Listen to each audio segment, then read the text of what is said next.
messieurs, je vous remercie d'être venus cet après-midi. Il y a tellement de femmes que j'aurais pu changer le titre de ma conférence et parler avant tout du rôle des femmes dans la société amérindienne. Mais éventuellement, je répondrai à quelques questions. Je remercie Benoît pour son introduction, car effectivement, ce qui est important, c'est de transmettre. Il se trouve que ça marche. Oui, il se trouve que du fait de l'influence de ma famille, j'ai toujours plongé dans un milieu intellectuel, historien, psychanalyste, experte en écriture. Donc j'ai acquis une forme de pensée pluridisciplinaire. Mes études d'anthropologie, la préhistoire, m'ont conduit, les arts déco, m'ont conduit à avoir une vision des choses qui est toujours plurielle. Ce qui m'intéresse au-delà de l'objet, c'est de le comprendre, de le situer. Bien, c'est exactement la démarche du chercheur.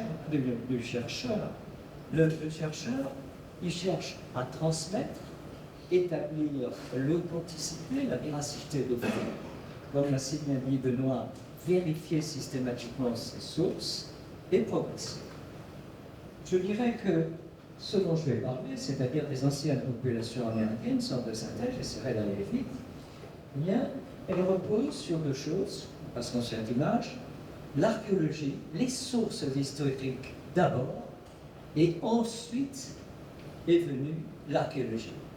C'est l'étude des chroniques anciennes qui a permis de savoir qui étaient les Amérindiens et d'avoir quelquefois des idées sur leurs origines. La deuxième chose, c'est l'archéologie, en fouillant les anciens lieux d'habitat, qui a permis de mettre au jour des modes de vie par tous les vestiges qu'ils ont laissés derrière eux. Il faut se garder de porter un jugement, comme on l'a longtemps fait sur la société des Kalinago, en disant, d'abord, on n'a rien trouvé. En Martinique, à la date d'aujourd'hui, on n'a pas trouvé un seul site Kalinago. Ici, on connaît 3 ou 4. À la Grenade, le plus important a été découvert il y a quelques années, et les photos que je vous montrerai dans quelques pièces sont les premières photos qui n'ont jamais été prises de contrées Kalinago. Donc, ces deux façons d'appréhender ces sociétés disparues nécessitent une méthode, une autocritique de ces affirmations. Est-ce que je ne me fais pas plaisir? Une vérification systématique des sources pour ne pas forger une citation qui correspondrait à ce que je veux dire, mais qui dans la réalité est contraire à ce que je voudrais dire. Donc en fait, c'est un travail lent, passionnant, qui prend du temps, et je suis ravi de partager cette synthèse avec vous. Alors, imaginez, ça c'est l'air Caraïbe, je n'ai pas de pointeur, tant pis, donc je vais le vérifier. Cette espèce de Méditerranée Caraïbe n'était pas neutre. Tous les jours, il n'arrêtait pas de voir des canots. Canoa, c'est un nom qui vient du taïno. Pirogue est aussi un mot qui vient d'une langue amérindienne. Eh bien, n'arrêtait pas de circuler dans toutes ces îles. Je vais peut-être revenir quand je dois être prêt. Donc, nous avons donc l'ère des taïnos aux grandes Antilles, jusqu'en fait jusqu'à l'île de Saba, l'ère des Kalinago aux petites Antilles, et là il restait quelques populations qui dataient, qui étaient là depuis 5000 ans et qui avaient disparu, et d'autres depuis 3000, je vais revenir dessus. Mais nous avons aussi des contacts qui sont attestés dans la littérature au XVe siècle entre le Yucatan et la Jamaïque. Colomb consacre 2 pages à décrire une pirogue extravagante avec des gens habillés, des guerriers peints tous de la même manière et avec des petits chapeaux de plumes vertes. Alors, et le chef, lui, portait à son cou un aigle d'or extraordinaire et un plumet de plumes vertes. Alors tout le monde dit plumes vertes, ça va être des perroquets. Et le seul perroquet qui a des grandes plumes vertes, pas vertes, mais qui sont rouges, bleues ou jaunes, c'est l'aramacao. Et mais l'aramacao, il ne va pas plus loin qu'ici. Et là, au Mexique, il n'y en a pas. Et le seul oiseau avec des très grandes plumes vertes, c'est le quetzal. C'est-à-dire que ceux qui ont été décrits par Christophe Colomb n'étaient autres que des voyageurs qui venaient de quelque part, peut-être des Yucatan. Ce sont les vents. et surtout les mouvements marins qui ont permis le peuplement des Antilles aussitôt que vers moins 3000. Simplement, si des personnes veulent avoir une copie de ce PowerPoint, j'en laisse une copie ici. Je pense que les archives seront vous laisser prendre une copie. C'est pourquoi je ne vais pas m'arrêter très longtemps sur toute cette liste de chroniqueurs. Il y en a une qui est assez intéressante parce qu'elle est tardive, c'est la dissertation sur les pêches aux Antilles, et c'est un texte qui n'est pas très très connu. Bon, sur les grandes Antilles, bien entendu, on parle du journal de Colomb, mais il faut savoir que le journal de Colomb, il est à prendre aussi avec beaucoup de précaution. Quand il dit « le lendemain sont arrivés, il m'indique, je comprends ». Ah oui, cela veut dire, réfléchissons un peu, l'interprète de Colomb qui parlait l'hébreu, et un autre qui parlait l'hébreu, l'araméen, et un autre qui parlait de langue africaine et l'arabe, face à la langue taïno, les échanges ont dû être un peu difficiles. Alors, je vous parlais des Kalinago, et vous avez immédiatement en tête le terme Caraïbe.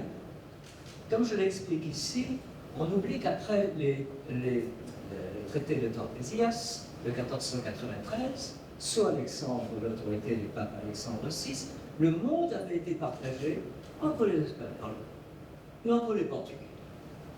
Les Français protestants ont dit on aimerait bien voir le testament du père Adam qui fait la part si belle aux Espagnols. Mais ils ne pouvaient pas aller aux Grandes Antilles.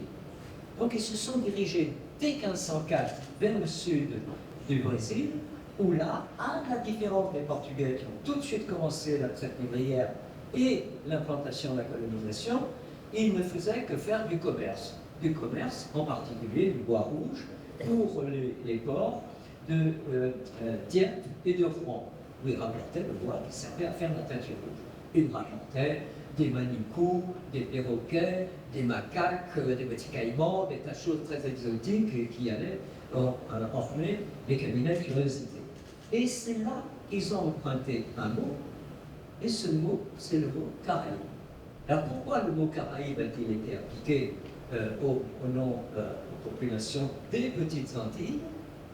Ben, tout simplement, c'est que Colomb, à peine débarqué, il entend parler des Canima. Le mot Canima se transforme en Cariba, Cariba, Cariba, Canima, Canima, Cariba, Caribe, Carnivales. Et le 28 novembre 1492, sur la côte nord-est de Cuba, apparaît le mot cannibale avec le sens de mangeur. Jusque-là, dans les langues européennes, on n'avait que le mot anthropophage qui venait du grec. Et les Caraïbes, les Caribes, Kalinago de leur vrai nom, comme l'indique le père Breton, ont été appelés les Caraïbes. Et c'est très gênant parce que lorsque j'écris, je ne sais jamais si je vais mettre los Caraïbes, les Caraïbes en anglais, les cannibales, les quoi, je ne sais plus. Alors, j'avoue que c'est un problème que je n'ai pas très bien résolu, mais comme le mot Kalinago, qui est leur véritable nom, tend de plus en plus à s'imposer, j'utilise donc ce terme Kalinago pour désigner les habitants des petites Antilles. Mais ce sera pas trop simple. On a, revenons un peu à cette affaire. Alors, voilà. Eh bien, les premiers vestiges archéologiques signalés en Guadeloupe, eh bien, c'est la rivière de Carbet, de Chute, il y a deux qui à Jupa, et vous verrez deux roches magnifiques. Une est très intéressante parce qu'elle se réfère probablement à la pluie. C'est une autre conférence, mais je peux vous dire que l'art rupestre, je m'y suis intéressé tout particulièrement, parce que c'est le domaine où l'on rencontre le plus de théories les plus délirantes qui soient. Depuis une vision cosmique, jusqu'à des formes de territoire, jusqu'à une lecture d'un paysage où cette montagne ressemble à une pierre à trois pointes, etc. C'est le délire absolu.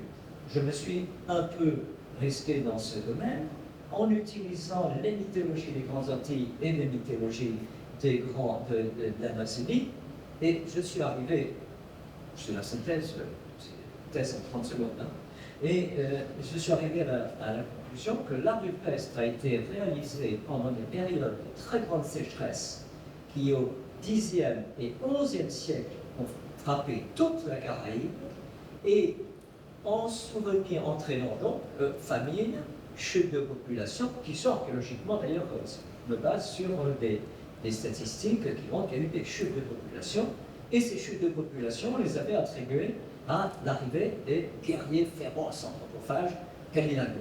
En fait, non. Il y a eu des sécheresses qui ont duré des dizaines d'années, avec qui ont forcé les Amérindiens, donc nous sommes toujours du temps des sociétés sanadoïdes, des sociétés de langue arawak, au 9e et 10e siècle, à invoquer les grands esprits pour éviter le retour de deux phénomènes épouvantables qui menacent en permanence le monde humain. C'est le retour du déluge qui noie les jardins de vivre et entraîne la faillite et la mort, ou au contraire, à l'opposé, la grande sécheresse qui a brûlé le monde à l'origine, sécheresse qui a été à l'origine de la jalousie de Lune à l'égard de la couronne flamboyante de son frère Soleil. Il insistait pour l'avoir. Soleil a dit prends-la, laisse pas tomber, malheureux. La couronne est tombée et le monde a été brûlé. Donc ce sont des régulateurs symboliques des extrêmes climatiques qui entraînent la disparition de l'humanité. Je vais continuer parce que sinon on sera là, on va faire ça rapidement. Il y a un objet très intéressant. Donc l'original est un duo qui appartenait à la première collection archéologique des Petites Antilles. C'était la collection Gay. Elle a été vendue après la guerre à Berlin. Un étudiant cubain a beaucoup travaillé dessus et j'ai pu avoir des photos de l'intégralité de la collection. Mais jusque-là, je ne m'étais pas intéressé à la pièce majeure. Et c'est en écrivant au conservateur du musée de graphie à Berlin qu'il m'a dit « Mais non, le duo, nous l'avons, il est dans notre collection. » C'est une pièce que je cherchais depuis des décennies. Un jour, un antiquaire m'a écrit en disant « J'ai une pièce intéressante, ça a l'air d'être Taïno. » Et il m'envoie des photos. Je saute en l'air. Je m'arrête. Je monte de mes valiers. Je dis « C'est le duo de Gay. » Heureusement, le département me donne une mission. Je vais à Paris, je rentre chez l'antiquaire, j'aperçois la chose sur la table, je dis je peux aller voir, j'approche, je peux le prendre, je m'autorise à le prendre, je le prends, je le retourne, je le dépose, je dis monsieur, c'est bien le duo de guerre, mais ce n'est pas l'original, c'est un moulage. Comment? Or, ce moulage, quand je l'ai fait acheter par Bernard Ayer, eh bien, était l'original, puisque nous n'avions pas encore retrouvé l'original. Donc ce petit duo qui est exposé au musée Edgar Claire, posé dans un coin, eh bien, est une pièce intéressante parce que c'est le témoignage de la première collection.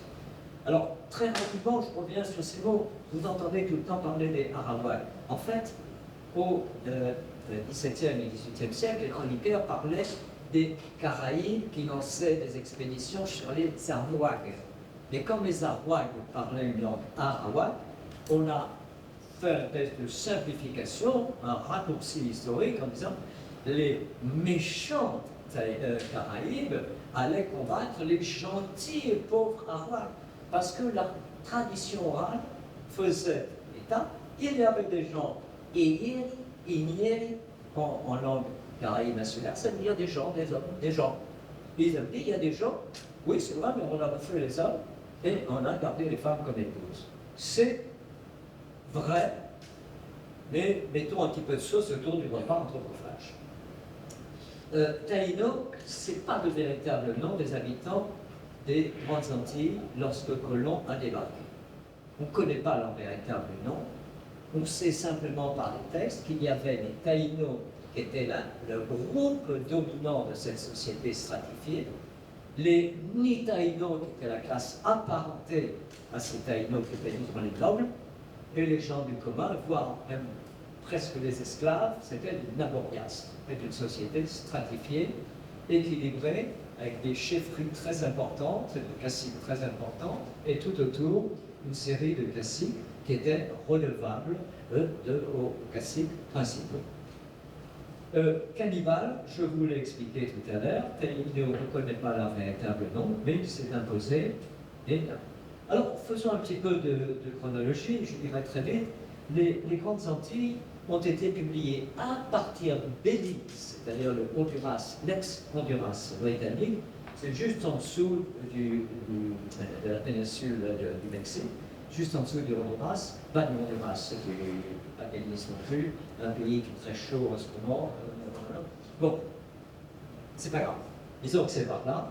Et ils sont passés par une chaîne d'îles qui aujourd'hui se traduisent, si vous allez vous promener avec le logiciel qui vous donne cette vue de la Terre, vous allez être tout à fait surpris de voir qu'en pleine mer, il y a des cailles avec 1 mètre d'eau.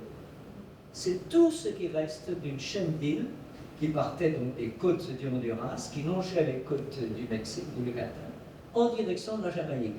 Le niveau de la mer est descendu de 150 mètres par là, et ce qui fait qu'il était possible de naviguer à vide, naviguer avec des canaux creusés.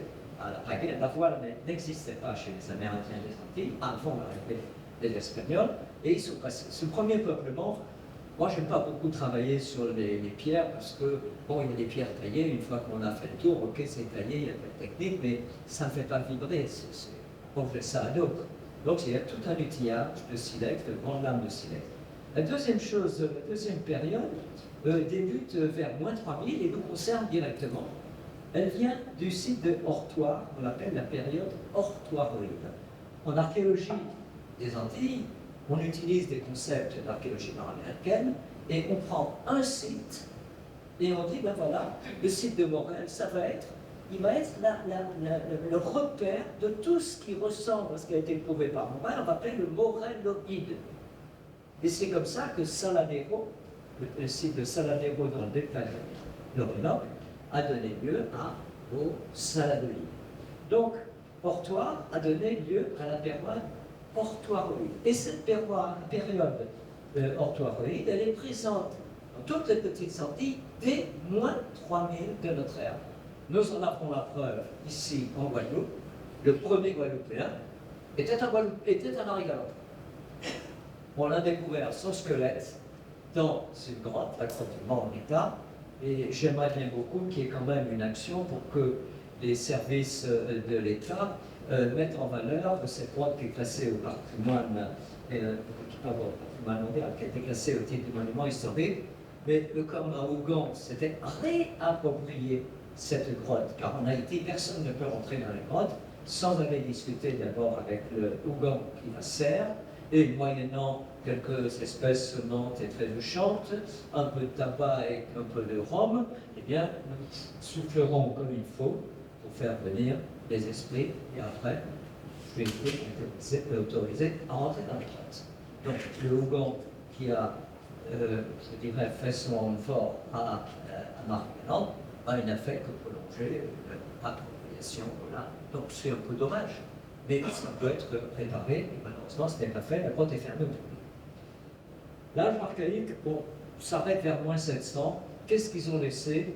Des outils en ambi, des traces de leur passage, ils connaissaient le feu, d'autres petits éléments, mais honnêtement, je ne pourrais pas vous dire grand-chose parce que je n'ai pas vraiment d'admiration pour ces grands.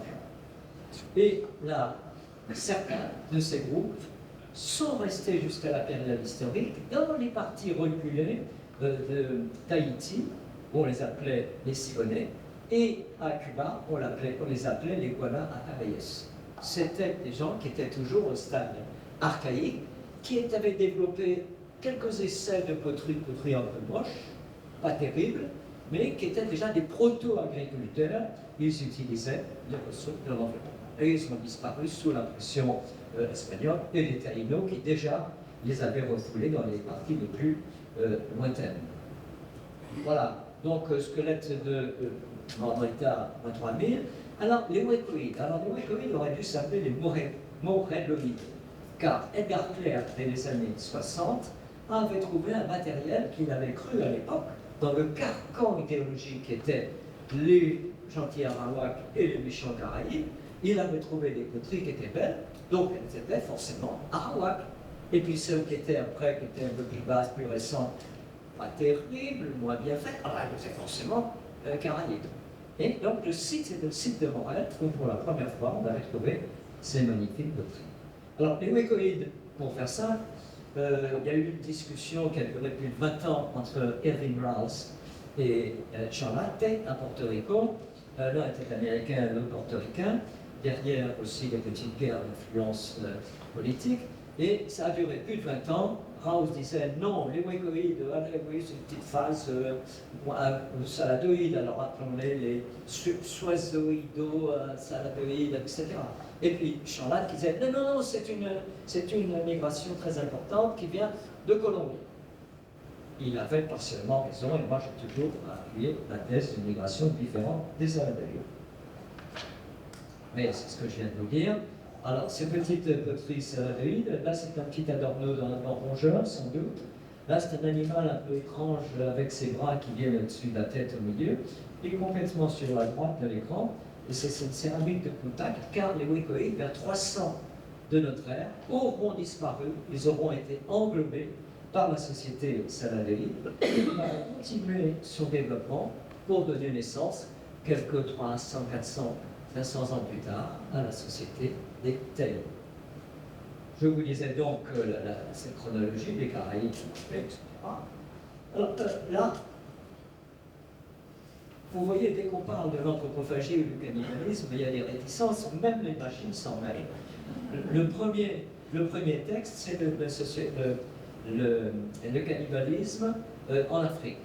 Au milieu, c'est en Océanie, et le troisième bouquin, croyez-moi, parce que je l'ai là, si vous ne croyez pas, j'ai une bonne photocopie, c'est sur l'Afrique, Asie et Amérique.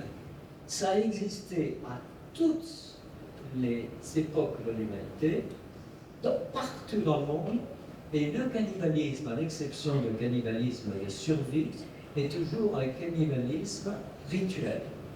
Et dans le cas de celui des Kalinago, il s'insérait au sein de cette société guerrière pour une initiation des jeunes guerriers qui pouvaient prétendre à se marier à une femme Kalinago s'il avait déjà tué un ennemi.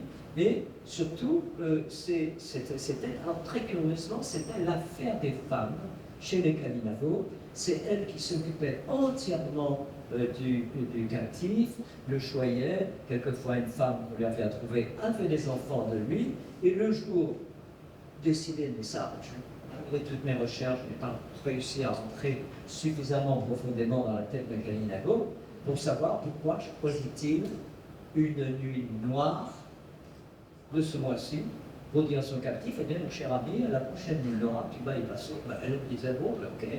Alors, il n'y avait pas à discuter, parce que de toute façon, il ne pouvait pas se sauver. S'il revenait chez lui, on lui aurait dit, comment tu as caponné, bon, tu aurais pu te laisser manger. C'est ensuite été une honte. Donc, c'est une chose qui, je disais, faisait partie de cette société, et qui, pour moi, est l'apogée de la beauté d'une société Kalinago. Et les femmes avaient vraiment, j'ai écrit sur la question, étaient au cœur de cette société. On capture à la lune brillante, à la pleine lune, mais on sacrifie, par raison de symétrie, à la lune noire. Bon, les langues des Antilles, je vais aller très vite, quoi. Bon, il y avait les langues de ces peuples des céramistes. Alors là, on ne les connaît pas, c'est peut-être du proto-maya, mais c'est une hypothèse de linguiste, mais je ne suis pas assez qualifié pour avoir le même jugement sur la question. Ce que je sais, c'est que le taïno est une langue de la famille arabe. Le ciguayo, il m'a corrige. Alors là, c'est un petit truc assez amusant, parce que les taïnos parlaient de sauvages, de gens qui avaient une langue épouvantable, qui n'était pas du taïno, et qui était sur la côte nord-est d'Hispaniola Sadomano, aujourd'hui à Hispaniola. Et en fait, on s'est demandé, on a eu l'hypothèse, non, c'est une migration qui vient certainement de Mésoamérique, il avait parlé telle langue, telle langue. En fait, Macorige, ça signifie qu'il n'a pas de langue. Et Ciguayo, c'était le nom d'un groupe. Et le Meyacoïde, c'est un troisième groupe. Alors là, c'est un scoop. Pouvez-vous imaginer qu'on soit parti très probablement du plateau des Guyanes et qu'en pirogue, un peu moins d'un mois, s'est retrouvé directement à la Jamaïque. Et sans doute, mais un nombre très important de pirogues, car en Jamaïque, autour de 900 de notre ère, on voit un bébé tout grand. Ce sont les Meyakoïdes, du nom du site de Meyak, site de référence, mais qui est en Haïti aujourd'hui. D'où sortent ces Meyakoïdes? J'ai fait comme tous les confrères, hein, j'ai utilisé la documentation photographique, les textes depuis les Florides, je me suis retrouvé au Venezuela. J'ai trouvé nulle part quelque chose qui ressemble à ce Meyak. Et on est quasiment tous d'accord aujourd'hui qu'une migration autour du Xe siècle, vous voyez, c'est déjà le Xe siècle, c'est une période de sécheresse, de troubles sociaux, de la chute de la civilisation maya, eh bien, c'est parti. Pour des raisons messianiques, probablement, pour rejoindre la terre centrale, donc, ce qui veut dire qu'il y a eu pas mal de monde. Ils sont installés en Jamaïque, de là ils sont passés à Cuba, de Cuba ils sont passés sur la côte nord-est, et ils ont fini par disparaître, mais ils existaient. Et ce qu'on appelle donc cette langue des Ciguayo-Macoriges, Kalinago et Meyakoïdes, c'était ces nouvelles entités sociales qui regroupaient des gens de différents groupes. Et comme on ne parle pas la même langue, le taïno ressemble d'une certaine façon aux Caraïbes insulaires, parce que c'est une famille langue arawak, mais on crée des mots, c'est la langue maternelle des personnes, c'est un pidgin. Et c'est pour ça que tout le monde a dit « Ah, mais c'est ne parlait pas une langue, c'est affreux, c'est affreux. » Et je puis affirmer qu'au XIVe siècle, au XVe siècle, lorsque les Espagnols arrivent, là, les Kalinago sont installés aux Grandes Antilles. De la même façon, en 1455, nous avons un village taïno qui est installé à Saba. Cela veut simplement dire que le cliché d'une guerre permanente ne doit plus exister. Aux périodes de guerre succédaient des périodes de paix et d'échange. Ensuite, si on n'était pas d'accord, tu m'as refusé ta sœur ou tu me donnes 3 haches ébréchées, moi je t'offre des magnifiques poteries qui viennent de chez moi, on n'est pas d'accord. Bon, un petit combat, ça faisait 2 ou 3 morts, on payait des indemnités et on disait bon, allons boire un coup et tout ça est réglé. Et la vie reprenait son cours. Enfin, tout ça ressort d'une étude anthropologique des chroniques anciennes. Continuons. Répartition des noms, le Benatéri, le Siboney, le Macoris, le Gouye. Voilà. Bon, moi. Alors, parlons un petit peu de la céramique, parce que c'est ce qui m'a intéressé le plus. En fait, toutes les productions artistiques de ces anciennes sociétés amérindiennes sont directement liées à les mythes. Alors, je veux dire, ce qui me permet de dire ça, je vais vous donner la réponse plus loin. Malheureusement, bien entendu, nous n'avons pas les mythes des Arawaks qui étaient à Morel, enfin les Saladoïdes qui étaient à Morel vers 400 avant notre ère. Mais l'étude de l'art saladoïde, dans toute son évolution par les différentes phases, parce que les cultures, elles évoluent par essence. On ne peut pas dire que nous ne portons pas les mêmes vêtements que nos arrière-grands-parents, nous n'écoutons pas la même musique, nous ne parlons pas de la même façon, nous avons des jeux vidéo que vous ne connaissez pas, etc. Donc les cultures, la notion d'évolution est inhérente à la notion de culture. Et les sociétés amérindiennes des Antilles n'ont pas dérogé à la règle, elles ont évolué, passé par différentes phases. Alors pour faire savant, je vais vous dire qu'il y a eu le saladoïde, et ensuite il y a eu le saladoïde modifié, ensuite il y a eu le dromaeosoïde, ensuite il y a eu le soisoïde, et puis le soisoïde s'est arrêté ici, mais il a continué aux Grandes Antilles pour donner naissance à différentes phases, le chicoïde et la société taine. Donc tout ça, c'est la céramique qui est le marqueur le plus important, l'augmentation de la céramique et les formes de base. Donc, chez les saladoïdes, les nôtres ici à Morel, en 400 jusqu'à, on pourrait dire, la peinture a été utilisée jusqu'à vers 700, après c'est du rouge, c'est moche, hein, c'était du blanc et du noir. Alors, c'est intéressant de savoir que le noir que vous voyez sur la droite, c'est du bitume qui vient de Trinidad. Ce qui montre qu'en permanence, on allait chercher des choses dans les différentes îles. Le blanc, c'est de la kaolinite, ça se trouve partout, et le rouge, c'est l'oxyde de fer. D'ailleurs, j'incite les jeunes qui sont là, qui sont certainement d'excellents dessinateurs et qui voudraient faire aussi des tableaux. Vous regardez autour de vous, et dans les coupes de terrain, et vous allez trouver des blocs qui sont ou rouges, ou jaunes, ou violets. Et ces pierres, c'est séché, vous allez les râper, et vous allez vous en servir comme colorant. Et ensuite, avec un petit coup de spray, vous aurez des dessins magnifiques.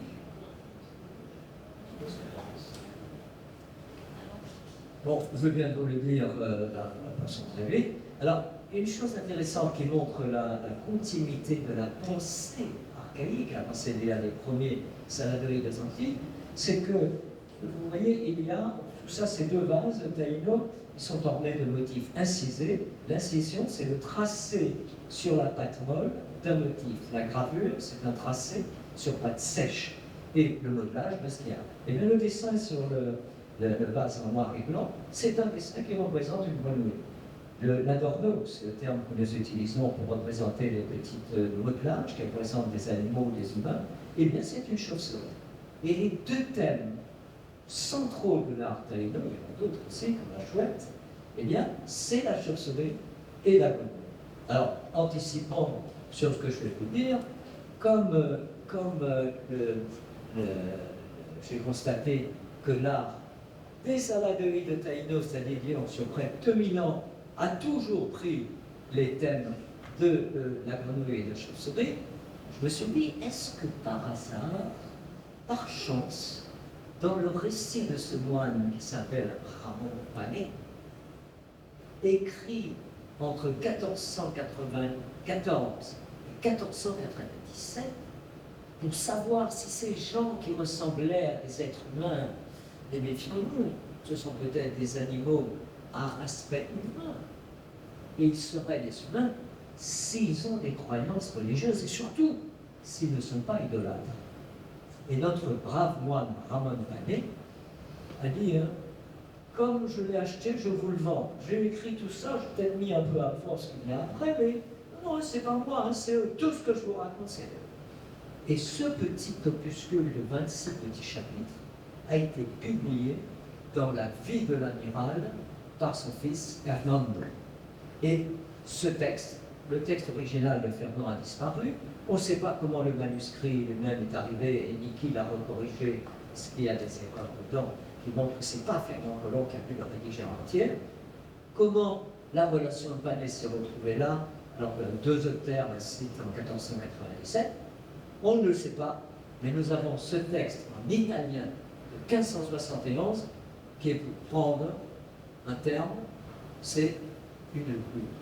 C'est la référence absolue.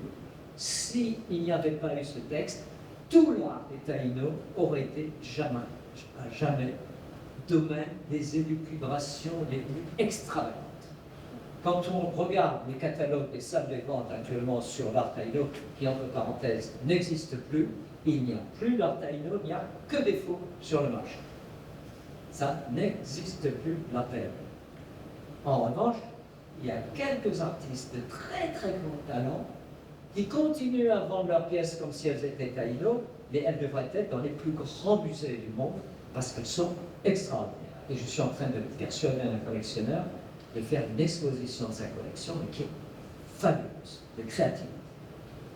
Bon, voilà deux céramiques que vous avez le privilège de voir, les céramiques Cairi, c'est-à-dire Calinago. Elles viennent d'un site daté du début du XVe siècle, à la Grenade, et avant, il y a en 2009, je crois, ou 2010, là on ne connaissait pas ces céramiques.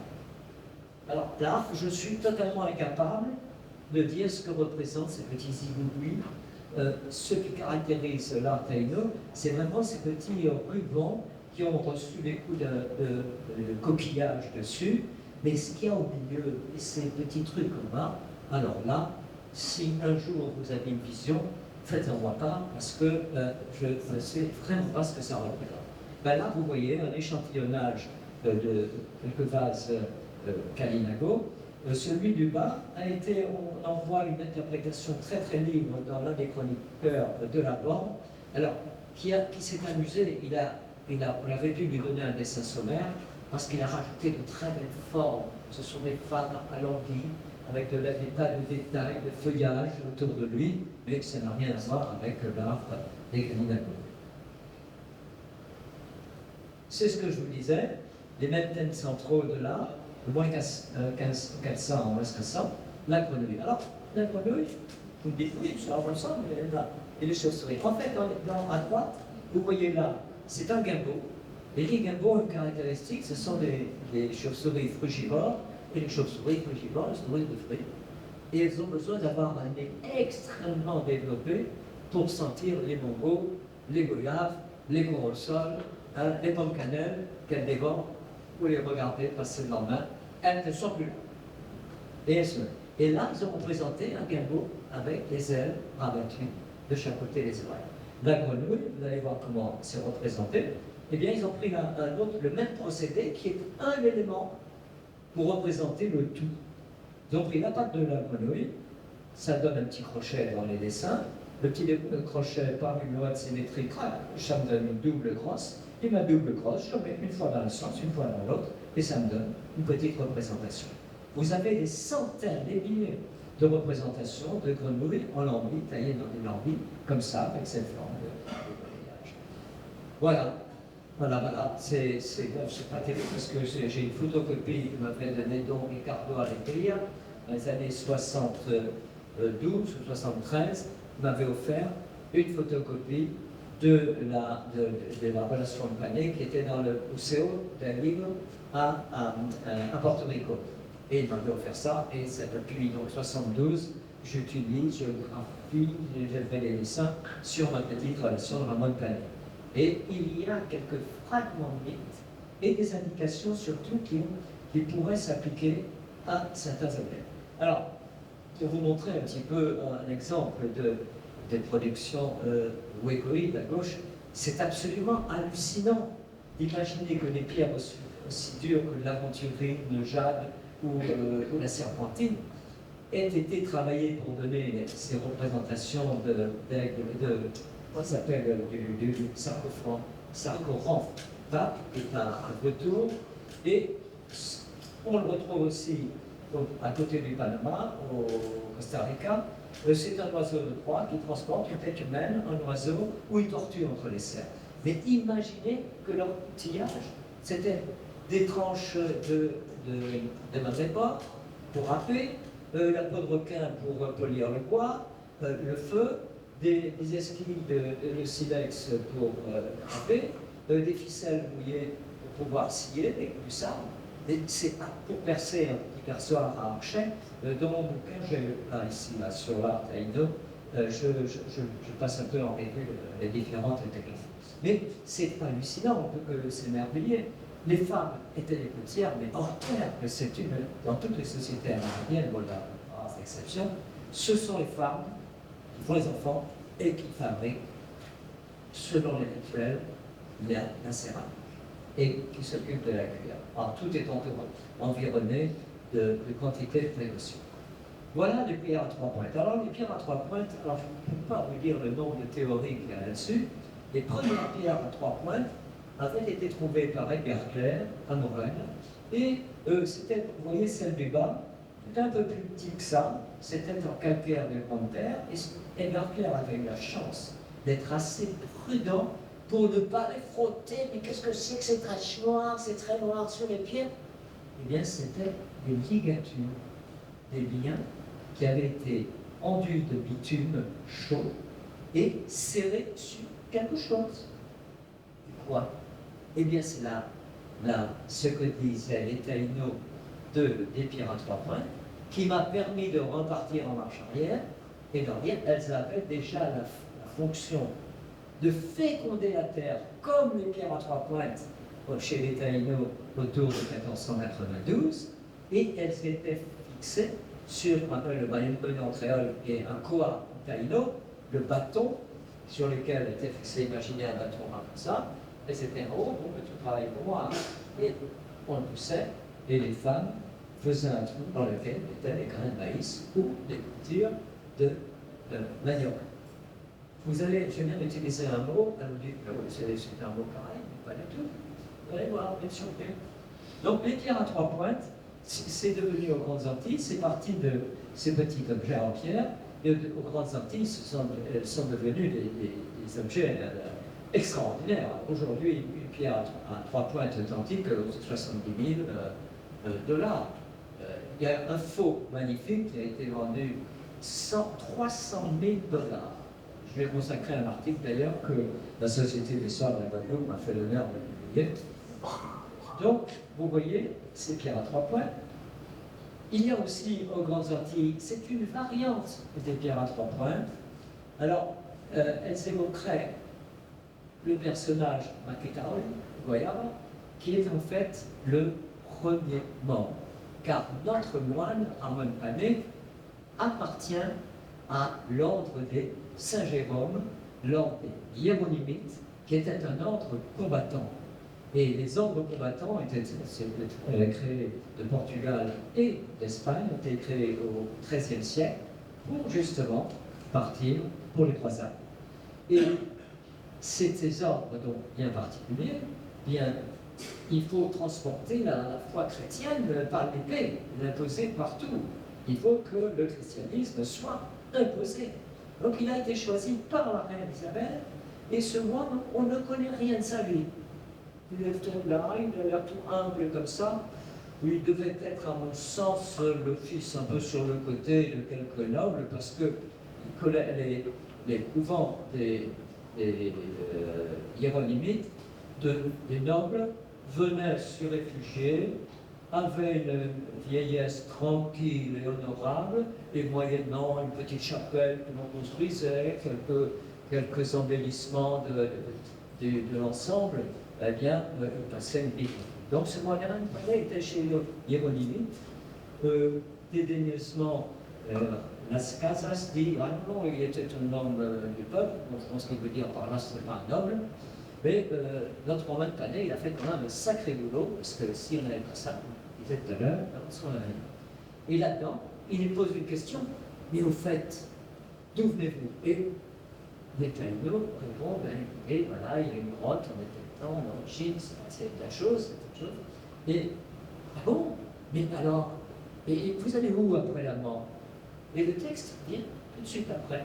C'est vrai que d'un côté on dit d'où vient l'humanité, et après où vous allez. Et c'est là qu'il dit que le premier mort, c'est Maketaoui Goyaba, qu'il s'est passé ceci, cela, qu'il vit dans un endroit absolument magnifique, que les morts sont la journée, mais on ne peut pas les voir, enfin, etc. Donc cet objet, Maketaoui, serait l'évocation du mythe de l'invention d'un mort, parce que la mort n'a pas toujours existé. Quel est le premier mort, au fait, pour nous chrétiens? Un sacerdoce. La mort n'existait pas. Avant qu'Adam et Ève aient été chassés du paradis. Donc, il y a des textes très intéressants sur l'analyse de la Bible comme mythe. Il y a Adam, le premier mort. Voilà les H-sceptres. Alors les H-sceptres, ce sont aussi des objets qui sont caractéristiques des Grandes Antilles, qui n'existent pas aux Petites Antilles, mais elles sont incroyables quand on peut imaginer le travail, le mois qu'il a fallu, le nombre de mois, pour arriver à sculpter un bloc de pierre qui est toujours, ce n'est pas un outil, car sur tous les exemplaires que j'ai réalisés, il y a jamais la moindre petite encoche, éclat, usure qui dirait que ça a servi à couper le bois. Ce qui est en revanche intéressant, c'est qu'il y a un mythe, toujours amené par notre bon moine Ramon Panet, qui raconte que 4 jumeaux, qui après avoir provoqué un déluge qui a noyé la première humanité, ils continuent leurs aventures, ils arrivent chez quelqu'un, ils sentent qu'il était en train de préparer du manioc, ils arrivent et Kassabi en taïno, le Kieri en Caraïbe, des maniocs, en Tupigordi. Et voilà, j'ai français du XVe siècle, du début du XVIe. Donc il rentre dans la case, il ose lui dire donne-moi du manioc. L'autre enragé lui donne sur le dos un grand coup de tabaco. Le tabaco, c'était un tube qui servait à briser une drogue qui mettait le contact avec le monde des esprits, le tabaco. Le tabac, ne désigne pas le tabac, c'est le tabaco. Le tabac a même un autre nom, Diego, et chez les Tupigordi, c'était pétant. En France, en Europe, on pétue de même. Avant qu'on ne se mette à fumer le tabac lui-même. D'ailleurs, petite information amusante, je la tiens spécialiste de l'histoire du tabac, c'est depuis longtemps. Prochain, avec prochain, je me dis, est-ce que tu as remarqué l'air absolument béat, ravi, satisfait de tous ces personnages de l'école flamande avec leur pipe? Mais oui, ils ont l'air un peu fatigués. Il m'a expliqué que le tabac valait tellement cher qu'on le coupait, on mettait une cygne de tabac et tout le reste c'était les feuilles de chanvre. Donc en fait, ils sont tous défoncés. Donc là, nos Caracamas ont provoqué le déluge. Ils ont vu en fait, c'est le chaman. Ils lui demandent, mais avec impertinence, tabac. L'autre lui donne un grand coup sur le dos. Le dos se met à enfler, et il en sort. Et il manque, Caracol manque de mourir. Alors ses frères prennent de Peter un tritard. C'est les séquelles, un petit accident qui est arrivé, pris de pitié pour leur frère, lui ouvrent le dos avec une hache, ils en sortent une tortue femelle qu'ils mettent dans une case qu'ils lui construisent. Alors, quel lien avec les haches?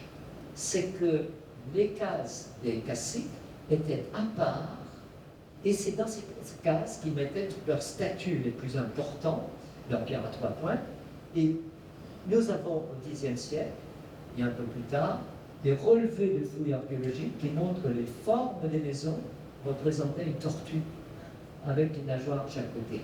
Donc, je me suis autorisé à avancer une idée, comme tout est rituel, comme tous les actes de la société, de la vie quotidienne se réfèrent à la mythologie, je me suis autorisé à dire que ces haches devaient être agitées par le chaman pour consacrer la maison particulière dans laquelle devaient se dérouler les cérémonies.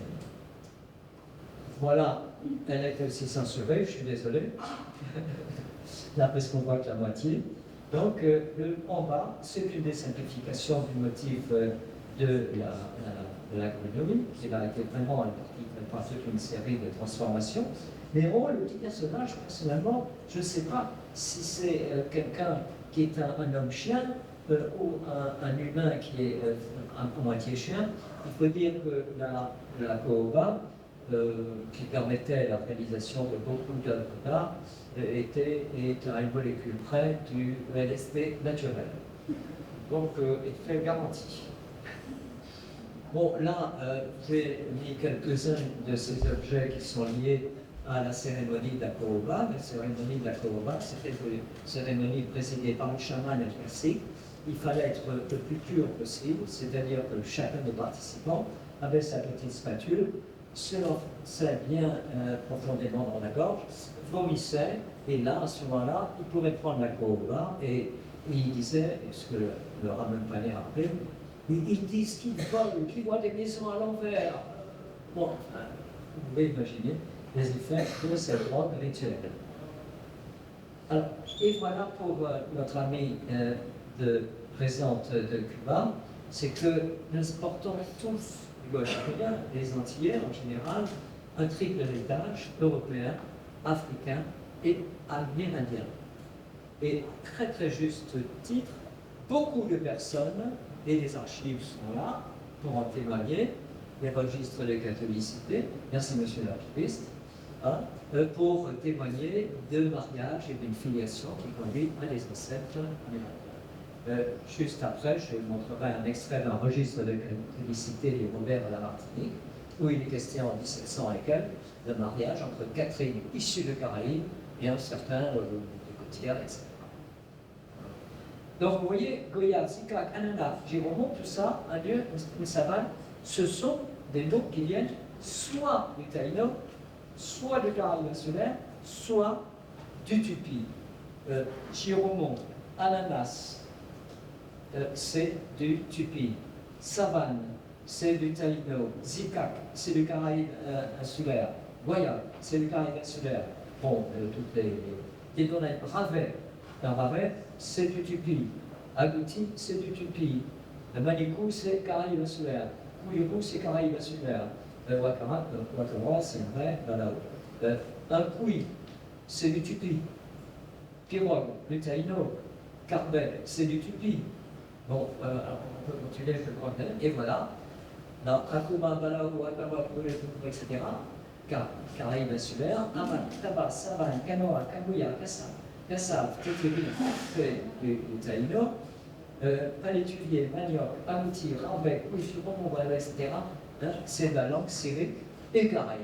C'est de la langue typique du sud du Brésil.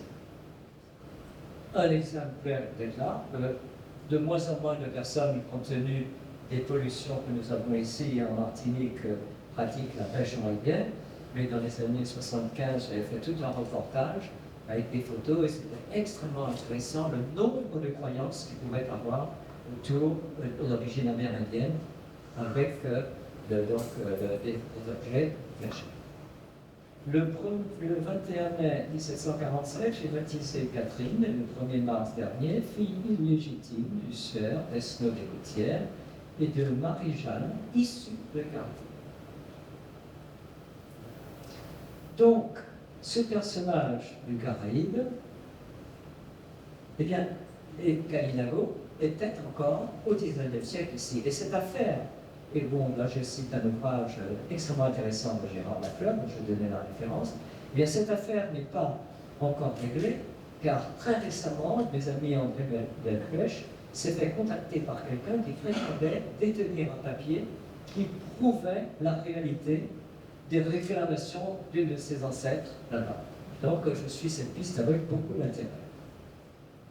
Et enfin, une idéologie d'un point de vue idéologique, le guerrier de Kalinago est une réappropriation, le guerrier caraïbe, qui dit bien sûr archétype du rebelle, de l'insoumis, du résistant à la colonisation.